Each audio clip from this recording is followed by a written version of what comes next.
Good evening, everyone. Thanks for coming down to the NasH2O launch party. Today we put NasH2O.org online, the celebrity-owned, flood-damaged instrument auction that is to benefit the people that were hurt considerably in the May 1st, May 2nd flood. My name's Joe Glaser. I have Glaser Instruments. I do instrument repair. I've been in Nashville for a while. Glad to see it raining today. It kind of reminds me of how it felt to find out on May 1st that, and May 2nd that there was bad trouble that was going to affect a lot of the people I know, my friends, my clients who are actually the same thing, musicians, guitar players. Sound check, a large cartridge and storage facility was pretty much underwater for 4 days.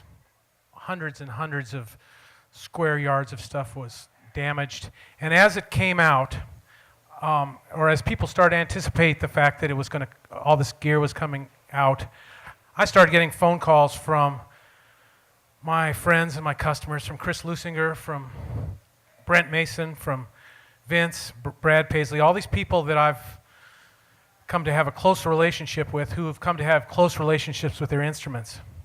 John Jorgensen. The moment we could, we went in and started looking at what happened, and it was devastating. It was heartrending. I went down to Soundcheck, where Lusinger and Bruce Boughton and Jerry McPherson, all these guys that we depend on, all these people who are the secret behind the sound, were getting their stuff out, and they looked like they were weeping, and they looked like they were just heartbroken. I mean, these weren't dead babies, but this was close. It was a tremendous amount of damage. I started thinking about the fact that some of them really had no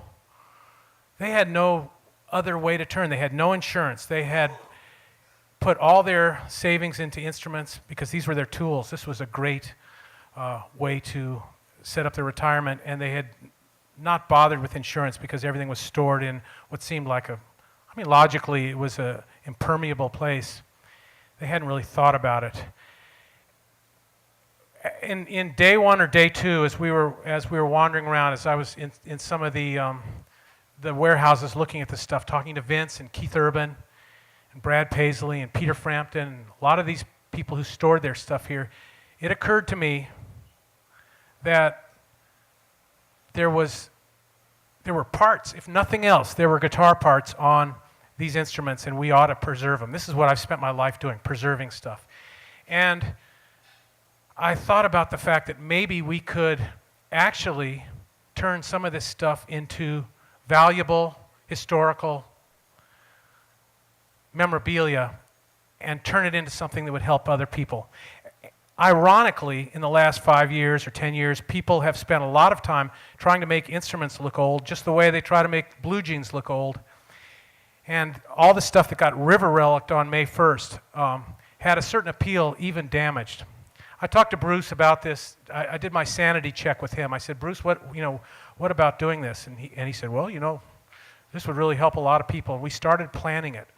And 3 days later, George Gruen, the world famous vintage instrument authority, called me up and said, I had a dream last night that we saved the little parts and auctioned them. And you'll see what's so funny about that in a second. But that was kind of like the word from God. And I thought, wow, maybe this is a great idea. And so we put together this group, NasH2O.org. And Bruce and I and George, knowing that we had no extra bandwidth, we had no extra time, reached out to Kira Florida first and Dave Pomeroy and everybody at the Union, Andrew Smith at Moon Toast. We reached out to all these people and put together the group, NasH2O.org, and made this possible. And I'd like Bruce to come up and talk to you a little bit about it. These, by the way, are the instruments down front. If you wander down, and you can take a look at what we did bring in for display. Bruce Boughton.